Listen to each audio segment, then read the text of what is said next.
பிஸ்மில்லாஹிர் ரஹ்மானிர் ரஹீம். பகிரங்க உபதேசம். தௌஹீதை விட்டு விடாதீர்கள்.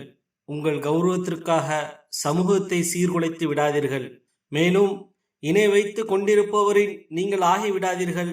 தங்கள் மார்க்கத்தை பிரித்து பல பிரிவினர்களாக ஆகிவிட்டனரே, அத்தகையோரின் நீங்கள் ஆகிவிட வேண்டாம். அல் குர்ஆன் 30வது அத்தியாயம் 31 முதல் 32 வரை உள்ள வசனம். தௌஹீதின் பேரில் இயக்கங்களை உருவாக்கி சமூகத்தை பிளவுபடுத்தி சொந்த கௌரவத்திற்காக மக்களை மயக்கி நபியின் கண்காணிப்பில் வளர்த்தெடுக்கப்பட்ட சஹாபாக்களின் வழிமுறையை குறை கண்டு நாம் மார்க்கத்தை சுத்தமாக சுமந்து இருக்கின்றோம் என்று பறைசாட்டி அஹ்லு சுன்னா உலமாக்களின் வழிகாட்டுதல்களை தவிர்த்து ஒவ்வொருவரும் தங்களுக்கென தௌஹீதின் பேரில் பிரிவுகளை உருவாக்கின்றார்களே, இவர்களின் மாய வலையில் சிக்கிக் கொள்ளாமல் சஹாபாக்களின் சுத்தமான பாதையான நேர்வழியை பெற்றுக்கொள்ளுமாறு அனைத்து முஸ்லிம்களிடமும் கேட்டுக்கொள்கின்றேன். அஷேக் அபு அப்துர் ரஹ்மான் யஹ்யா சில்மி அவர்கள் 1433 ஹிஜ்ரி ஆண்டில் அளித்த உபதேசம்.